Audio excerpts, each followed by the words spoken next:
hold on. I don't even know what I'm saying. Welcome back, folks. In the last one, what did we do? In the last episode, we ripped the engine out of this in preparation for this. We wind her up back here in preparation for the 670 and the torque converter back here. There's gonna be a lot going on, and we're ready for it. Okay, we have a big engine and a lot of stuff to fit in this small area and within under our seat. We're going to take the subframe that holds up the seat and we are going to put it back in, but instead of welding it in, we are going to make tabs so this bolts in and out. Being bolted in rather than welded will give us the option to easily pull the engine out, because it's always best to err on the side of things breaking and needing fixed. So that's what we're going to start with.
So we ended up welding 4 tabs on here that will hold our exoskeleton. We're going to drill some holes and bolt them up.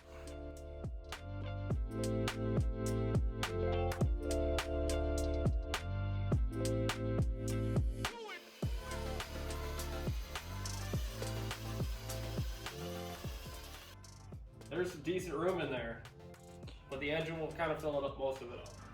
We were taking a look at this thing and the mounting and what we could make work in the golf cart. And we're gonna try and make our own engine mount rather than all these angles in the front and the back. Hopefully that'll make it a little more simplified and or easier to work with. We've got a plate 1/4 inch aluminum that we're gonna mock up, and we're gonna get this thing kind of sitting in the golf cart so we can figure out where we need to put it. Thank you.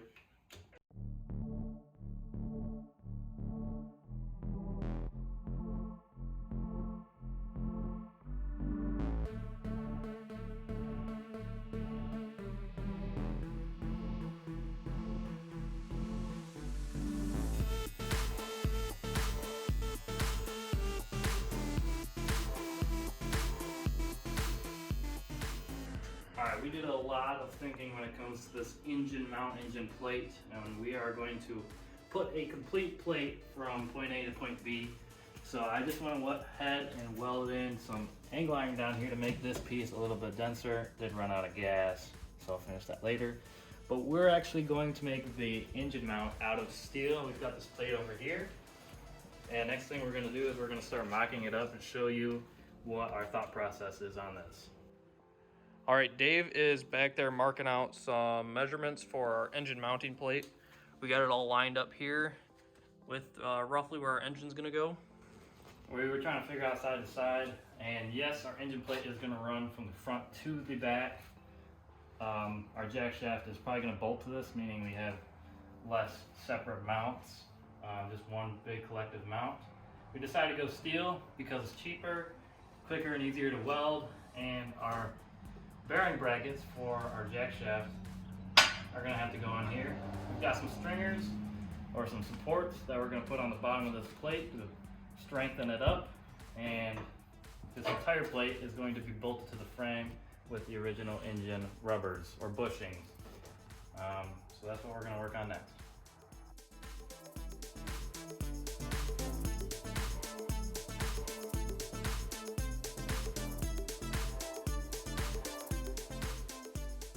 So what is happening right here is we have come to the conclusion that we need to bend the bottom 2 inches of our motor mount to make it to be able to bolt up. It is 1/4 inch steel. Mild. So we have a chance, but not much. So we gotta bend this thing without breaking this table. Probably not gonna happen. Work. I didn't know my vice was that bad. What does this guy think he's doing here? You gotta bend it. How would you bend it?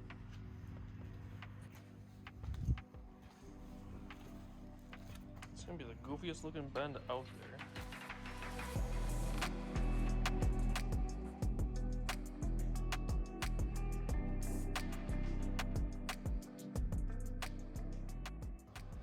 I didn't know if you knew this, but believe it or not, 2 idiots can bend some 1/4 inch steel. It's 10 inches, and I hope that time lapse justified the effort that went into that. Ingenuity is somewhat striking.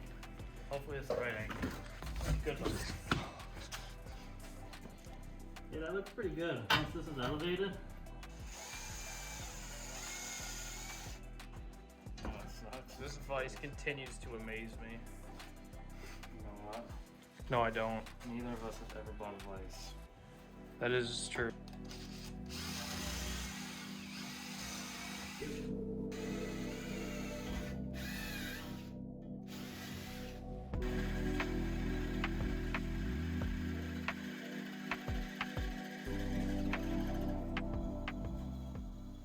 We've got our front mounts in, and they're gonna go under this piece, the piece I just welded in. So we're gonna drill them out. We're gonna need an access hole up top, so we're gonna drill through, drill these 2 out a little bit bigger, and bolt the front up. Then we can work on the back.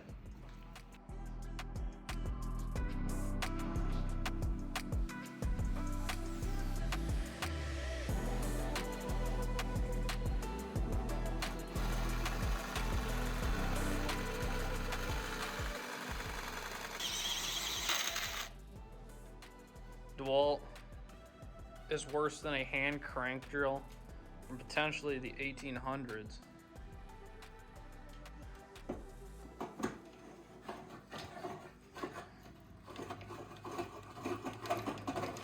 Oh yeah!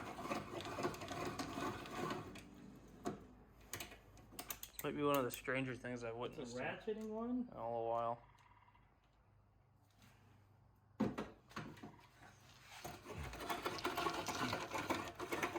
Just is slipping. Better than a DeWalt. We're now on our 3rd drilling method here, folks.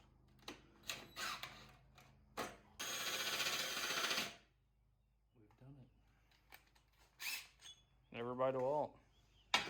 Alright, we're checking our alignment for the first time. I drilled the wrong hole. Did you really? Yeah. And this dude drilled the wrong hole. Which one's wrong? That one? I don't know. That's why we measure twice, folks. Will we see the hand crank again? It is possible. Good. We may have actually done it. We might have a winner here. Can he do it? I need a magnet. I don't have a magnet.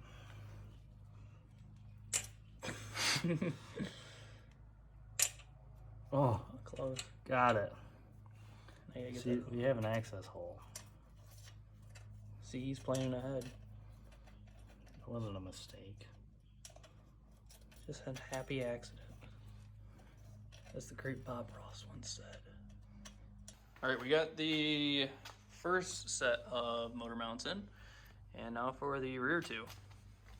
We're gonna have to do another fancy bend with our fancy metal bender.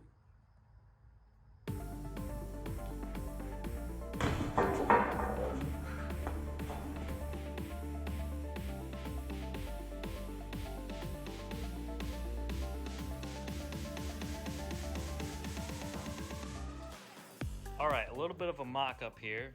We're thinking our engine is roughly gonna sit right about here, and we're trying to figure out our jack shaft. Our gap between the motor mount and the axle is probably about 3 inches.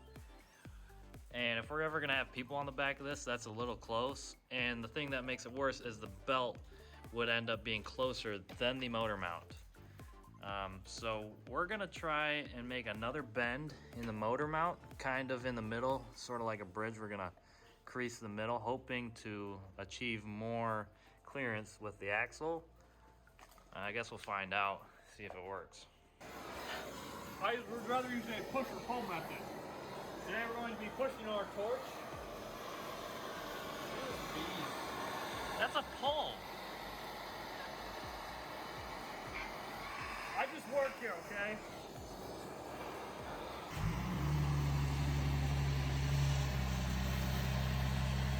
We're gonna drive this clapped out automobile onto this piece of steel. Yeah. Yeah, but now if it... Move the pipe, Bird. Oh, yeah.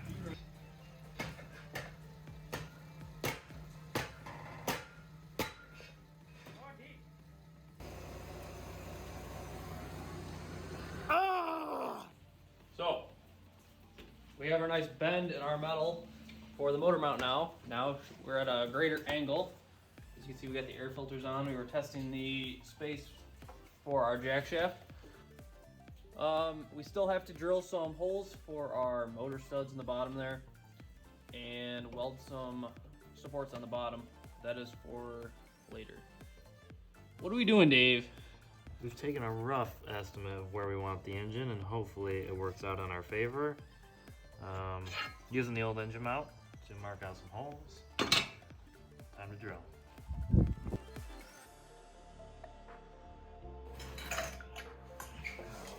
There's a good chance we're gonna have to drill a notch, but somewhere, Slip in there. finally. So if you see down there, that's the notch we're talking about. That's why these are still elevated, allegedly.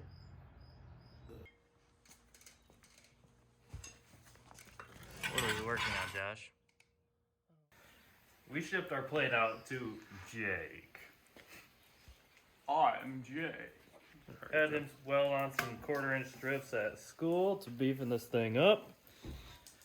And now we can reinstall it, start putting it together.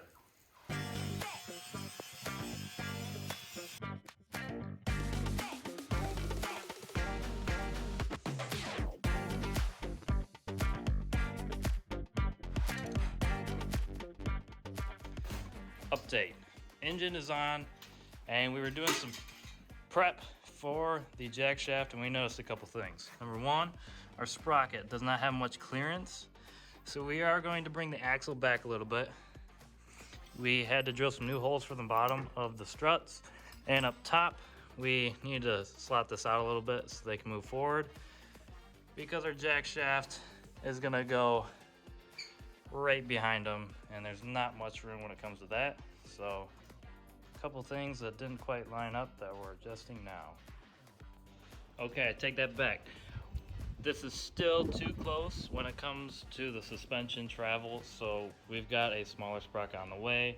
Spent a little time off camera, added even more supports to the front side of the I-beam that we cut in half. And today we got our jack shaft back. We had to get this thing milled down completely to 25 mil, and we're gonna try and mount that now.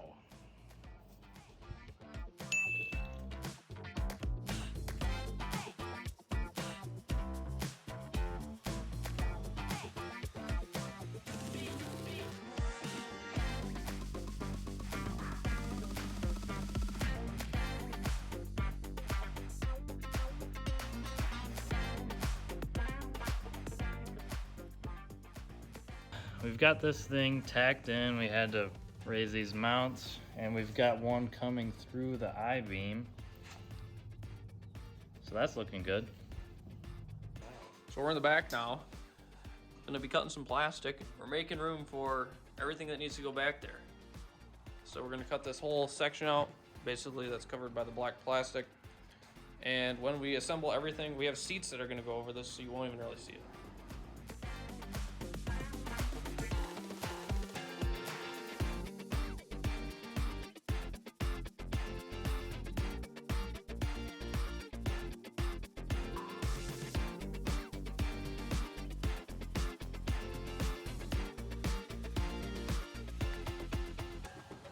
After a little more cutting, it fits.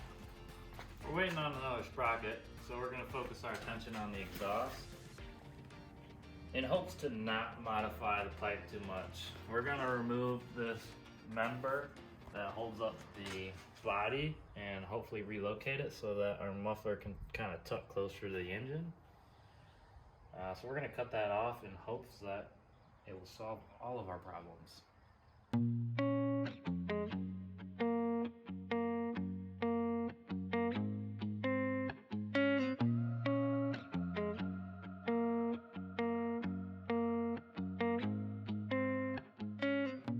Alright, so we got the expansion chamber in. It's going to be a little tricky mounting the body now that we can't use this mount, but I'd rather worry about that than worry about cutting the expansion chamber apart. We've got a performance muffler we're going to throw on that, but we're kind of running out of time, so we'll work on that in the next episode. We got a good bit done here, a little bit of progress, not a ton. We're trying to get a video out every other Wednesday, so we'll see you in the next one. Hopefully get